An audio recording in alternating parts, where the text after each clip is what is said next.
Okay, so in this lecture, we are going to study about the post-translational modifications. अब post-translational modifications में भी specifically हम target करेंगे phosphorylation को. So what are post-translational modifications? बिल्कुल इस तरह जिस तरह हमने पहले देखा था कि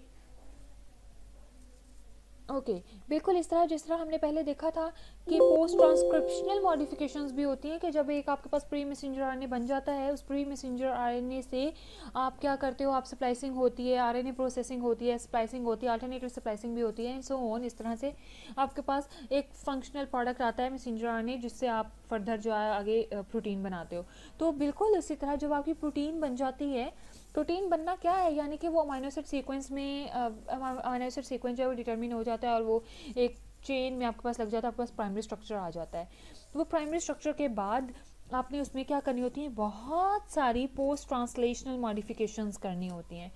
अब पोस्ट ट्रांसलेशनल मॉडिफिकेशंस में आपके पास कौन कौन सी मॉडिफिकेशंस आ जाती हैं, आपके पास बहुत सारी मॉडिफिकेशंस आ जाती हैं, जिसमें आपकी एक तो वो स्ट्रक्चर की ही मॉडिफिकेशन है, जिसमें सेकेंडरी स्ट्रक्चर, फिर tertiary structure and quaternary structure बनना होता है. तो ये स्ट्रक्चरल मॉडिफिकेशंस हैं.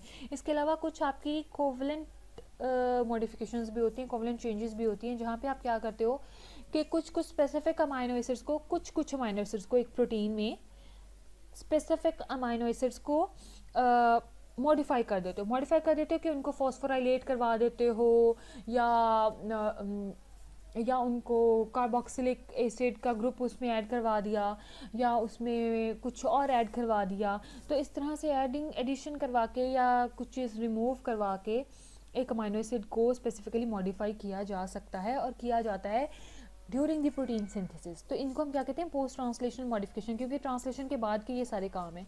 ये सारी मॉडिफिकेशंस की जाती हैं ताकि आपकी जो प्रोटीन है वो फंक्शनल हो जाए.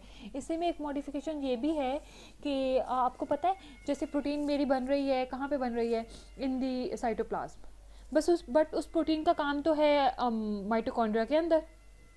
प्रोटीन का काम कहाँ पर है, माइटोकॉन्ड्रिया के अंदर. वहाँ पे एटीपीएस बनाना है, उसने एटीपी को प्रोड्यूस करना है. आपका जितना क्रेब साइकिल हो रहा है वो सारा माइटोकॉन्ड्रिया के अंदर हो रहा है. तो माइटोकॉन्ड्रिया में कितने एंजाइम्स यूज़ होते हैं आपके क्रेब साइकिल के दौरान, इतने सारे एंजाइम्स यूज़ होते हैं. वो सारे प्रोटीन्स और एंजाइम्स तो साइटोप्लाज्म के अंदर बन रहे होते हैं. तो उनको टारगेट करना है specifically into the mitochondria. उनको माइटोकॉन्ड्रिया में भेजने के लिए आपको क्या करते हो कि जो प्रोटीन बनती है ना, उस प्रोटीन के बिल्कुल स्टार्ट में, इनिशियल में एक गाइडिंग सीक्वेंस होता है. उसको हम कहते हैं गाइडिंग सीक्वेंस भी या टारगेट सीक्वेंस भी कहते हैं. वो जो टारगेट सीक्वेंस या गाइडिंग सीक्वेंस होता है वो उस प्रोटीन को स्पेसिफिकली लेकर जाता है अपने टारगेट तक, ताकि वो उस जगह पर पहुंचे जहाँ पे उस प्रोटीन का काम है. तो उस जगह तक पहुंचाने के लिए भी वो सीक्वेंस उस जगह तक पहुंचता है, उस जगह तक प्रोटीन को पहुंचाता है.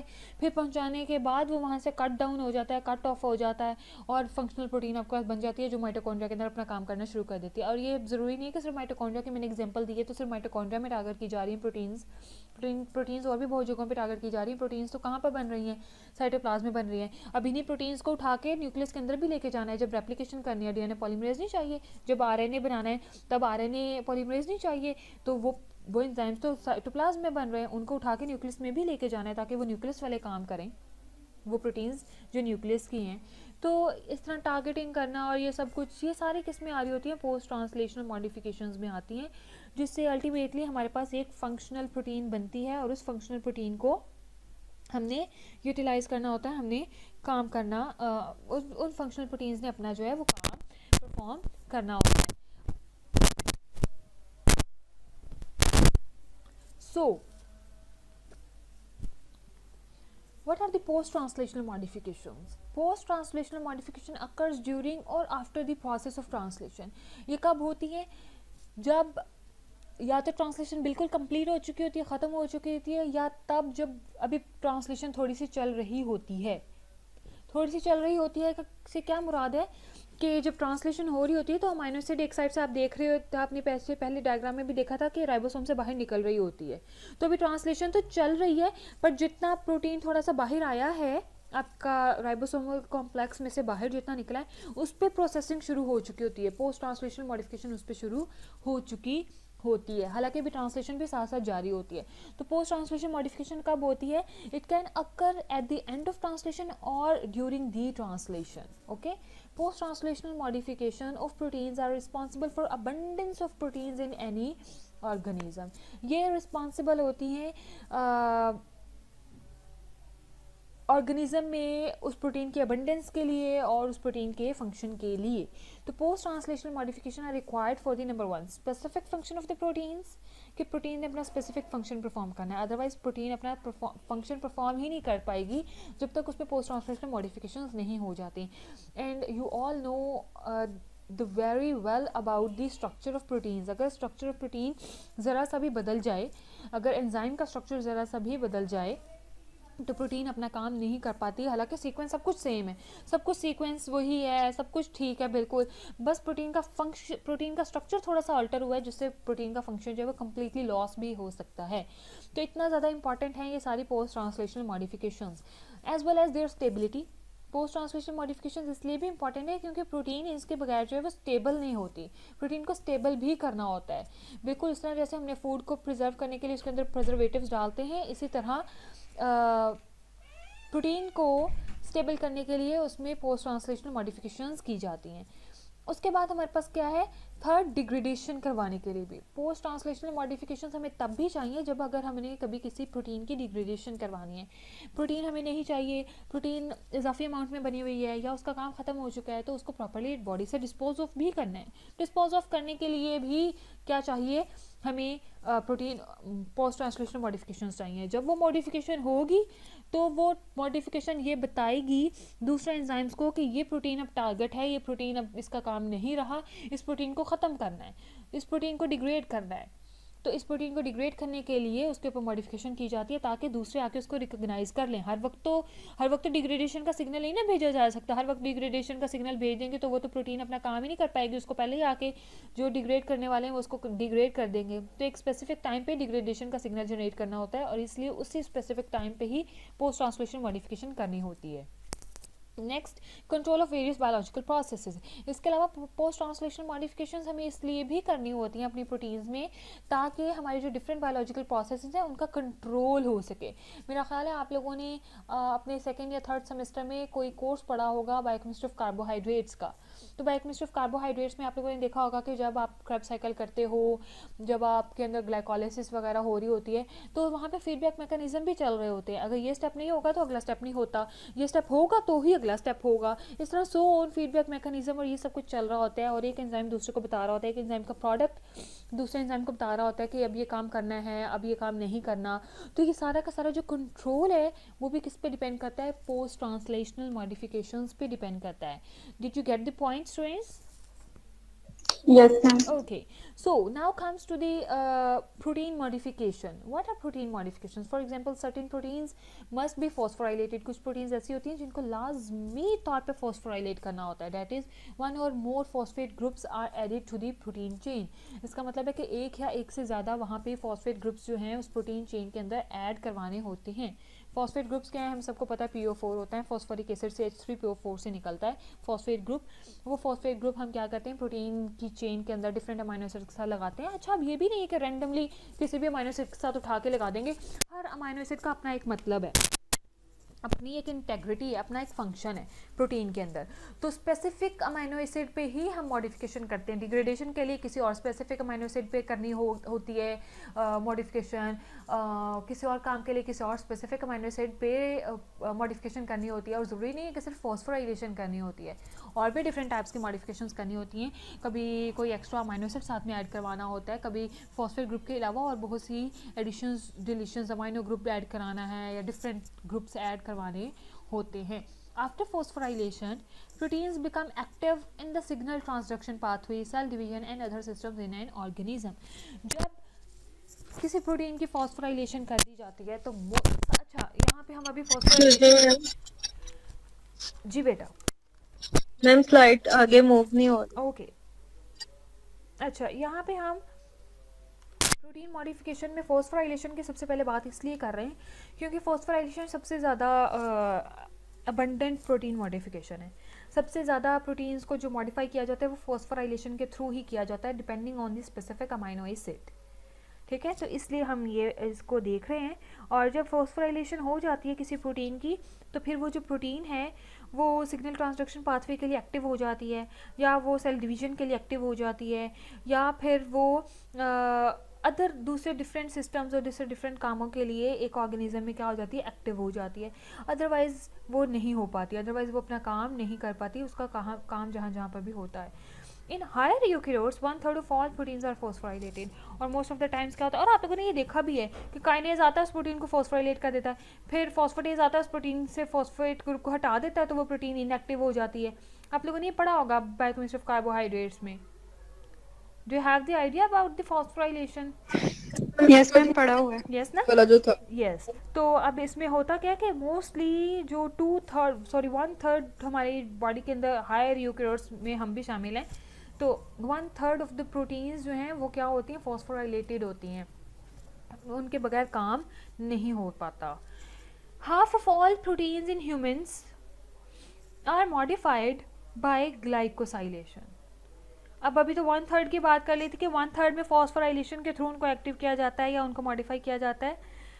दूसरी तरफ हाफ ऑफ ऑल प्रोटीन्स, सारी प्रोटीन्स का तकरीबन जो हाफ हैं हमारी बॉडी के अंदर, ह्यूमंस के अंदर, उनको मॉडिफाई किया जाता है। कैसे? Through glycosylation. ग्लाइकोसाइलेशन क्या है? एडिशन ऑफ कार्बोहाइड्रेट मोनोमर्स, जो आप लोगों ने ये भी बायोकेमिस्ट्री ऑफ कार्बोहाइड्रेट्स वाले ही टॉपिक में पढ़ा होगा उसी कोर्स में, कि आपके पास ग्लाइकोकॉन्जुगेट्स होते हैं ना, जिसमें ग्लाइकोप्रोटीन्स होती हैं, ग्लाइकोलिपिड्स होते हैं। तो ग्लाइकोप्रोटीन्स भी आप कैसे बनाते हो कि प्रोटीन्स को मॉडिफाई करते हो, कैसे? ग्लाइकोसाइलेशन के थ्रू। ग्लाइकोसाइलेशन में बेसिकली आप क्या करते हो कि कार्बोहाइड्रेट मॉइटी अटैच करवा देते हो प्रोटीन के साथ, जिससे वो स्पेसिफिक फंक्शंस भी परफॉर्म करना शुरू होती है। Certain membrane proteins are modified by attachment to fatty acids और लिपिड्स।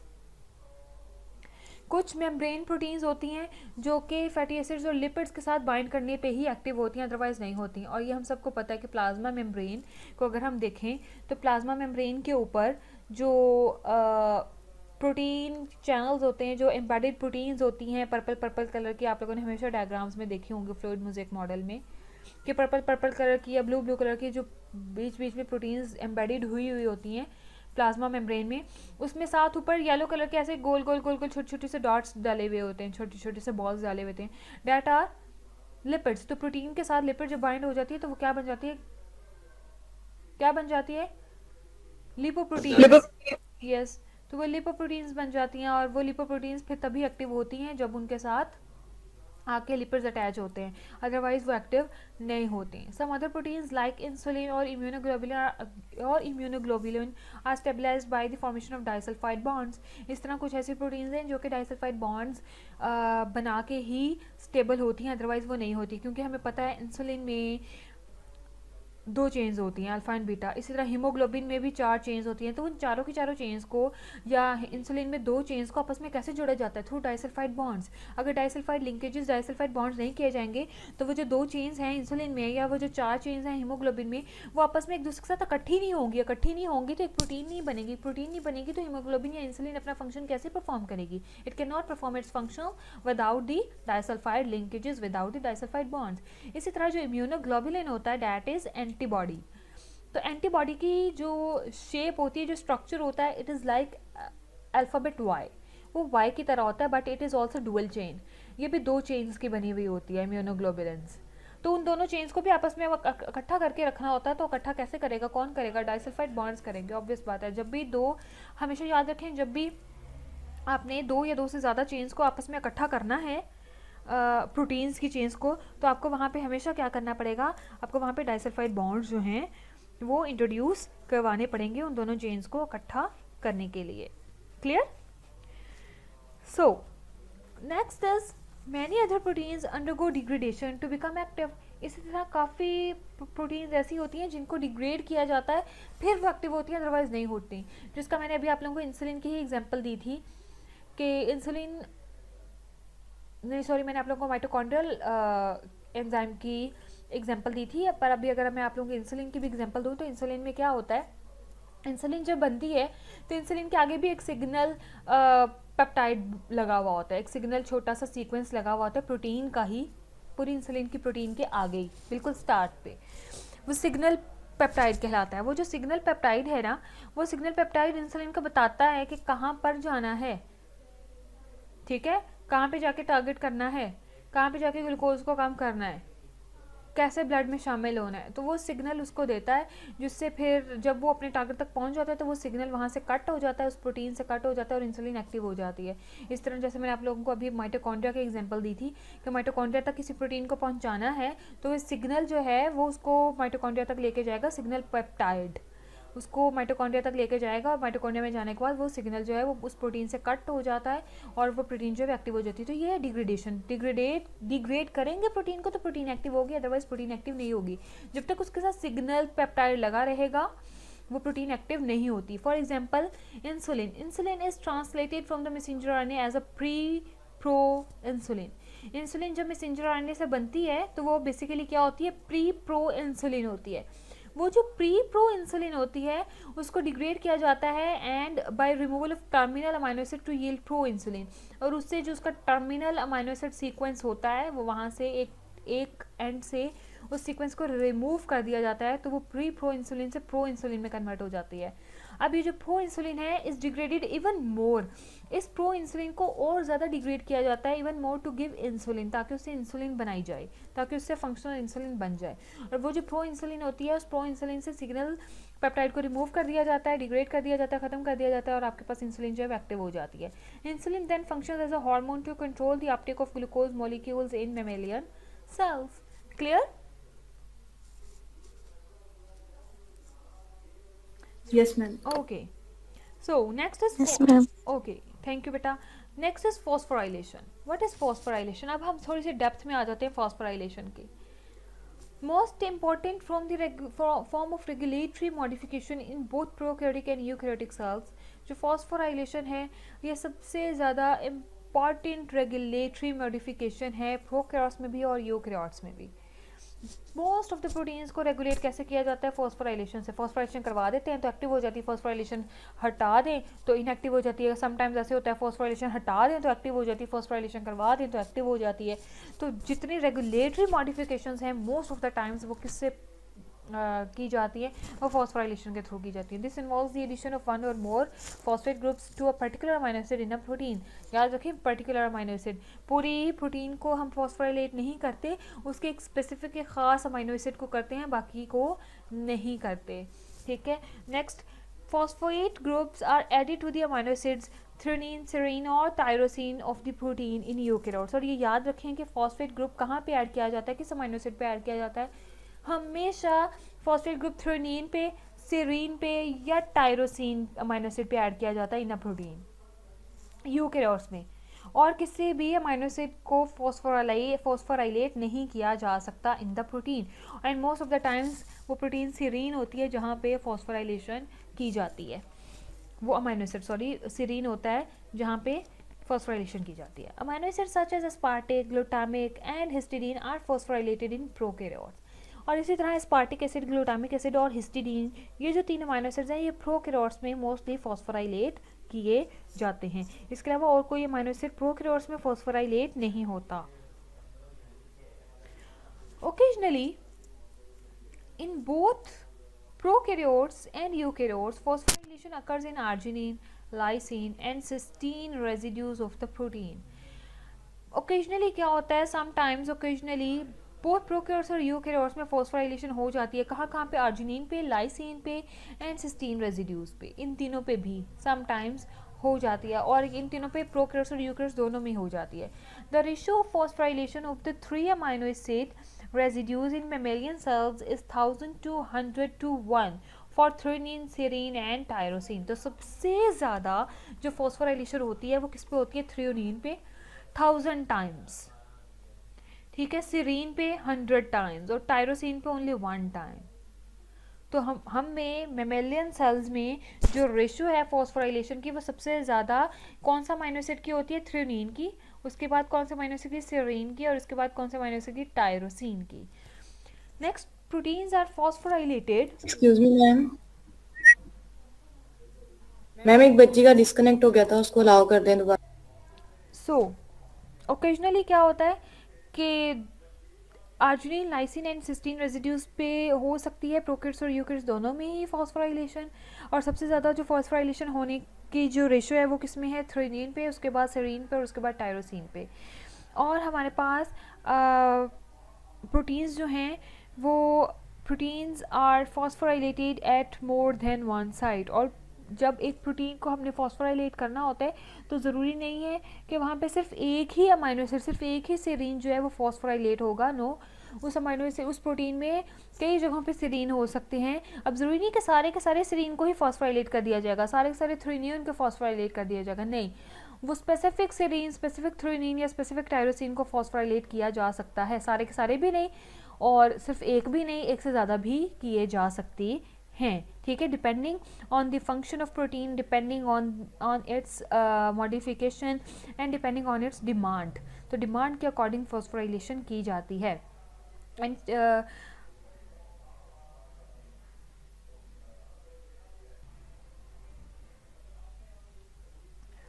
ओके, सो हमें इस फॉस्फोराइलेशन एंड डीफॉस्फोराइलेशन का कॉन्सेप्ट हो गया क्लियर कि फॉस्फोराइलेशन में हम क्या करते हैं, हम बेसिकली काइनेज एंजाइम के थ्रू फॉस्फेट ग्रुप को ऐड करवाते हैं in the presence of ATP by using the energy of ATP, और डीफॉस्फोराइलेशन में हम हाइड्रोलिसिस रिएक्शन करवाते हैं in the presence of phosphatase enzyme, और उस फॉस्फोप्रोटीन से फॉस्फेट ग्रुप को रिमूव करवा देते हैं और उसको सिंपल प्रोटीन में कन्वर्ट कर देते हैं। Now humans have more than 500 protein kinases. ये मैंने अभी आप लोगों को बताया कि सबसे ज़्यादा जो अबंडेंट काइनेजेस होते हैं हमारी बॉडी में वो प्रोटीन काइनेजेस ही होते हैं। सबसे ज़्यादा अबंडेंट जो प्रोटीन होती है वो कौन सी होती है, प्रोटीन काइनेजेस ही होती हैं। तो more than 500 different protein kinases are present in human body and more than 100 protein phosphatases, और 100 से ज़्यादा प्रोटीन फॉस्फेटेजेस हमारी बॉडी में प्रेजेंट होते हैं। Yeast has approximately 120 kinase and 40 phosphatase genes. जो यीस्ट है एक लोअर यूकैरियोट है, उसमें क्या है, अप्रॉक्सीमेटली 120 काइनेज होते हैं और 40 फॉस्फेटेज जीन्स प्रेजेंट होते हैं। The process of phosphorylation usually activates और डीएक्टिवेट्स अ प्रोटीन। जब हम फॉस्फोराइलेशन करते हैं तो as I already discuss that the phosphorylation may leads to the activation of a protein or it can also deactivate the protein, depends कि वो protein कौन सी और वो क्या फंक्शन परफॉर्म कर रही है।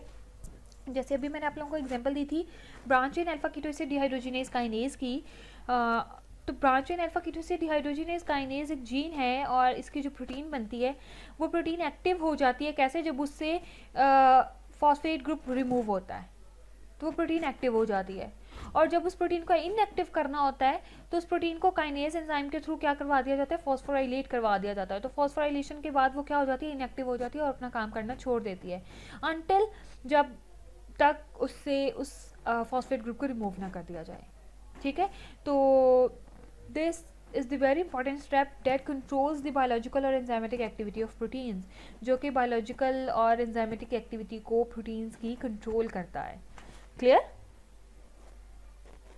An active phosphorylated protein can become inactive after dephosphorylation. तो अब अगर एक एक्टिव प्रोटीन है जो कि फॉस्फोराइलेट हुई थी और उस एक्टिव प्रोटीन से अगर हम फॉस्फेट ग्रुप को हटा देंगे तो वो इनएक्टिव हो जाएगी after dephosphorylation, and inactive phosphorylated protein becomes active after dephosphorylation. और अगर कोई ऐसी प्रोटीन है जो इनएक्टिव है फॉस्फोराइलेशन के बाद, तो अगर हम उससे फॉस्फोराइलेशन को रिमूव कर देंगे, डिफॉस्फोराइलेशन करवा देंगे, तो it can become active due to the dephosphorylation. तो ज़रूरी नहीं है कि हमेशा जब फॉस्फोराइलेशन होगी तो प्रोटीन एक्टिव होगी और हमेशा जब डिफॉस्फोराइलेशन होगी तो प्रोटीन इनएक्टिव होगी। नो, यस बेटा। मैम, जी बेटा। मैम वो आपको कहा था कि अलाउ कर दें, वो हीरा का डिस्कनेक्ट हो गया था, वो बार कर रही है। अब बेटा मुझे कोई रिक्वेस्ट ही नहीं आ रही उसकी, उसे कहें कि मुझे रिक्वेस्ट भेजे। मैम वो कह रही थी मैं बार रिक्वेस्ट सेंड कर रही हूँ। मुझे कोई रिक्वेस्ट, मैम मैं कहती हूँ दोबारा से। Yes please do ask her, उनसे कहें कि अपनी ऑफ करें, पहले दोबारा से कैंसिल करें रिक्वेस्ट को, और कैंसिल करने के coming towards the topic.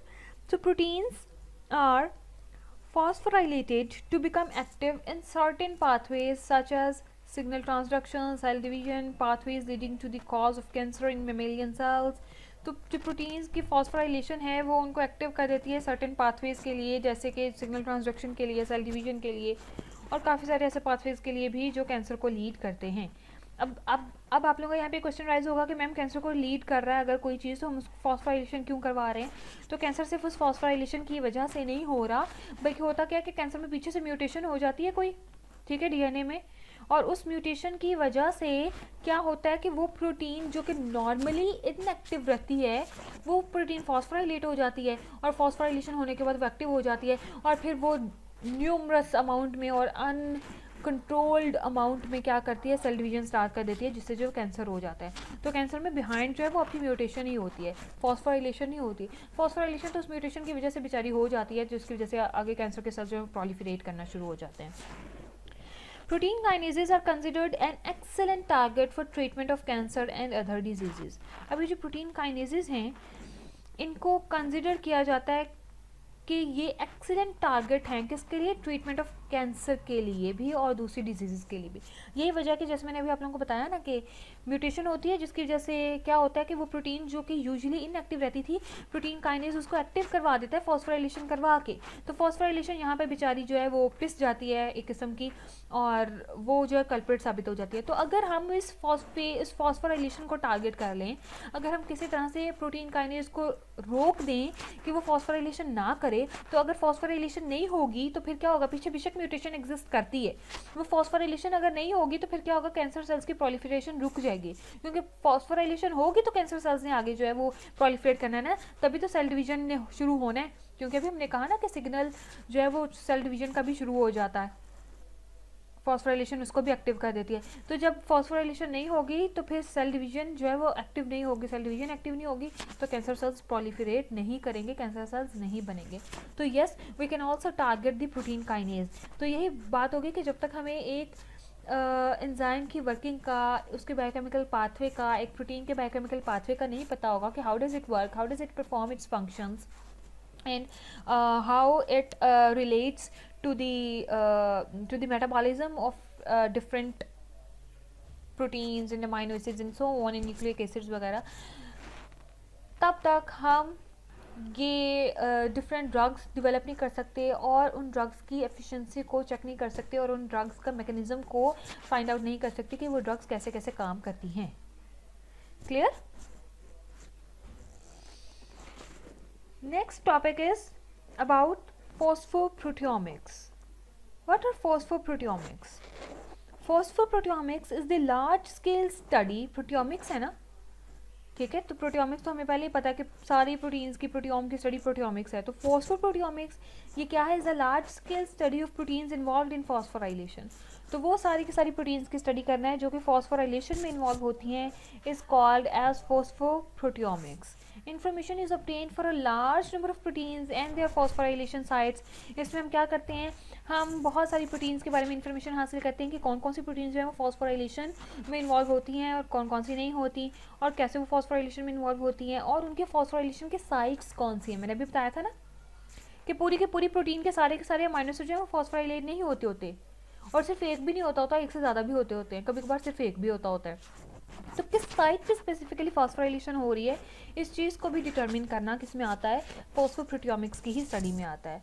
Phosphoproteomics has become possible because of the availability of the gene and protein data bank. अभी जो फॉस्फोप्रोटियोमिक्स की जो स्टडी है वो पॉसिबल कैसे हुई है, क्योंकि हमारे पास अब आज जो है वो इतना डाटा बैंक मौजूद है, जीन का भी और प्रोटीन का भी, कि जिससे हम डिफरेंट प्रोटीन्स के बारे में इंफॉर्मेशन हासिल कर सकते हैं। जैसे अभी मैंने आप लोगों को बिल्कुल लेक्चर के स्टार्ट में एक टेबल दिखाया था जहाँ पे मैं आपको दिखा रही थी कि BC के DK के 7 ट्रांसक्रिप्ट्स हैं, और उन 7 ट्रांसक्रिप्ट से जो प्रोटीन्स बन रही हैं वो कौन कौन सी बन रही हैं, कौन सी ट्रंकेटेड प्रोटीन बन रही है, कौन सी फुली फंक्शनल प्रोटीन बन रही है, कौन सी कैसी प्रोटीन बन रही है। तो अब आजकल हमारे पास इतना डाटा बैंक्स मौजूद है, जीनोम ब्राउज़र पे, NCBI पे, एनसेबल जीनोम ब्राउज़र पे इतना डाटा मौजूद है हर जीन के बारे में, हर ट्रांसक्रिप्ट के बारे में, और हर प्रोटीन के बारे में जो अभी तक डिस्कवर हो चुकी हुई हैं। तो ये सारी चीज़ों ने हमें पॉसिबल किया कि हम फॉस्फोप्रोटियोमिक्स के बारे में स्टडी कर सकें। इवन अगर आप जाएंगे ना उसी डाटा बैंक पे जो मैंने अभी आप लोगों को दिखाई हुई थी, you can also go to the website that is Ensembl genome browser, ठीक है। एनसेबल जीनोम ब्राउज़र पे जाएं तो आपके पास आपको इवन वो भी पता चल जाएगा कि किस किस रेजिड्यू पे प्रोटीन कौन सी प्रोटीन खास स्पेसिफिकली किस किस रेजिड्यू पे उसके अंदर फॉस्फोराइलेशन हो रही है, कहाँ पे नहीं हो रही, और कौन सी प्रोटीन्स में फॉस्फोराइलेशन के अलावा और कौन कौन सी मॉडिफिकेशंस हो रही हैं। तो सारी चीज़ें अब आजकल जो है वो हम खुद पता लगा सकते हैं, और बहुत सारा डेटा बैंक हमारे पास बहुत सारी इन्फॉर्मेशन जो हैं वो मौजूद पड़ी हुई हैं। Clear? Now steps in phosphoproteomics. अब हम अगर हमने फॉस्फोप्रोटियोमिक्स के बारे में स्टडी करना है, हमने ये चेक करना है कि कौन सी प्रोटीन्स जो हैं वो फॉस्फोराइलेशन में इन्वॉल्व होती हैं, तो उसके लिए हमें हर स्टडी के लिए स्टेप्स चाहिए होते हैं। तो what are those steps to study phosphorylated proteins? Phosphoproteins and their sites of phosphorylation are identified by the increase in molecular weights of the peptides. कैसे पता लगाया जाता है? सबसे पहले तो ये देखा जाता है कि जो भी फॉस्फोप्रोटीन्स होती हैं जिनमें फॉस्फोराइलेशन हुई होती है, वहाँ पे उनके मॉलिक्यूलर वेट्स में डिफरेंस आ जाता है, उनके मॉलिक्यूलर वेट्स बढ़ जाते हैं। ऑब्वियस बात है, जब एक फॉस्फेट ग्रुप ऐड होगा तो चाहे बहुत 0.00 ही 0.01% का ही बेशक आपके पास उसके वेट में फ़र्क आए, पर वो फ़र्क आता है, ठीक है, इंक्रीज़ होता है। तो सबसे पहले तो क्या किया जाता है, मॉलिक्यूलर वेट्स को डिटरमिन कर लिया जाता है, जिससे हमें पता चल जाता है कि इस प्रोटीन में फॉस्फोराइलेशन हुई है। और जितना वज़न बढ़ा, जितना वेट बढ़ा, उससे हम ये भी आइडिया लगा सकते हैं कि इसमें कितनी जगहों पे फॉस्फोराइलेशन हुई होगी, क्योंकि एक फॉस्फेट ग्रुप का तो हमें पता है ना कि आइडियल वेट क्या है। तो अगर एक प्रोटीन का वेट हमें पता है और उसके बाद हम ये देख रहे हैं कि उसमें एडिशन के बाद उसका वेट बढ़ गया है, तो हमें ये भी पता चल जाएगा कि उसमें कितने फॉस्फेट ग्रुप्स जो हैं वो एंटर हुए होंगे। Comparison of their amino acid sequence with the sequence information available in the protein data bank. दूसरे स्टेप पे हम क्या करते हैं, जब हमने मॉलिक्यूलर वेट डिटरमिन कर लिया, फिर हम क्या करते हैं कि हम उनका जो अमीनो एसिड सीक्वेंस है, उस सीक्वेंस को डाटा बैंक में जो प्रोटीन मौजूद है उसके साथ कंपेयर करते हैं। तो जब हम कंपेयर करते हैं तब भी हमारे पास इन्फॉर्मेशन आ जाती है कि यहाँ पे फॉस्फोराइलेशन हुई है या नहीं हुई, और सिर्फ फॉस्फोराइलेशन ही नहीं कि इस प्रोटीन का सीक्वेंस भी क्या है वो भी हमें पता चल जाता है। फॉस्फोप्रोटियोमिक्स requires several steps including preparation of sample proteins, protein enrichment and tryptic digestion before analysis by mass spectrometry. तो फॉस्फोप्रोटियोमिक्स में जो डिफरेंट स्टेप्स इंक्लूड हैं उसमें हमारे पास कौन कौन से स्टेप्स हैं कि सबसे पहले हमारे पास सैम्पल प्रोटीन होनी चाहिए जिसके बारे में हम स्टडी कर रहे हैं, तो प्रिपरेशन करनी है हमने उस सैम्पल प्रोटीन की, देन हमने प्रोटीन एनरिचमेंट करवानी है, फिर हमने क्या करना है, हमने उसकी ट्रिप्टिक डाइजेशन करवानी है before analysis by mass spectrometry.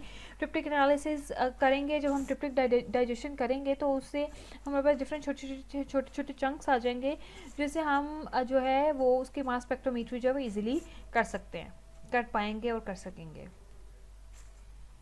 अब आ जाते हैं सैंपल प्रिपरेशन पे। सैंपल प्रिपेयर हमने कैसे करना है? Sample proteins are prepared by several methods. उनको बहुत सारे डिफरेंट मेथड्स के थ्रू प्रिपेयर किया जा सकता है, including number 1 phosphoprotein isotope code affinity tag. सबसे पहले हम इनको कैसे प्रिपेयर कर सकते हैं, ये एक आइसोटोप कोड एफिनिटी टैग होता है फॉस्फोप्रोटीन्स के लिए, उसकी मदद से हम इसको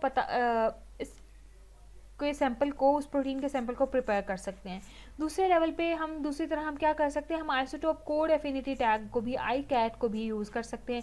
इसके अलावा हम stable isotope labeling with amino acids in cell culture, तो हम सेल कल्चर करके भी स्पेसिफिक अमाइनो एसिड को लेबल करके भी हम क्या कर सकते हैं, हम सैंपल को प्रिपेयर कर सकते हैं। And that technique is known as SILAC, SILAC. These all are techniques and we don't need to go into the depth of these techniques. Just remember these techniques and their names. Next step is phosphoprotein enrichment and analysis. अब phosphoprotein enrichment के लिए हम क्या करते हैं कि हमने अभी जो पहले एक सैंपल प्रिपरेशन के लिए एक मेथड देखा, उसको हम इंट्रोड्यूस कराते हैं isotopes directly into phosphoserine and phosphothreonine residues of the protein. इसके अलावा हम क्या करते हैं कि हम ICAT एंड SILAC इंट्रोड्यूस आइसोटोप्स करते हैं in the protein at sites other than the phosphorylation sites. तो हम इन आइसोटोप्स को इंट्रोड्यूस करवा देते हैं फॉस्फोराइलेशन की साइट्स के अलावा बाकी साइट्स पे उस प्रोटीन में। Phosphoproteins are enriched on the affinity column. इससे क्या होता है कि फॉस्फोप्रोटीन्स जो है वो एनरिच हो जाती हैं एफिनिटी कॉलम में। Enriched protein in digestion bye is digested by trypsin. उसके बाद हम क्या करते हैं, हम ये जो एनरिच्ड प्रोटीन हमारे पास बनी है, इन एनरिच्ड प्रोटीन को डाइजेस्ट करवा लेते हैं through the enzyme that is known as trypsin. फिर phosphorylated and unphosphorylated samples are mixed and analyzed by a mass spectrometer. फिर क्या किया जाता है कि जो phosphorylated sample था हमारे पास और जो unphosphorylated sample था, दोनों samples को क्या किया जाता है, मिक्स किया जाता है और उसको फिर एनालाइज कर लिया जाता है किससे, बाय मास स्पेक्ट्रोमेट्री से.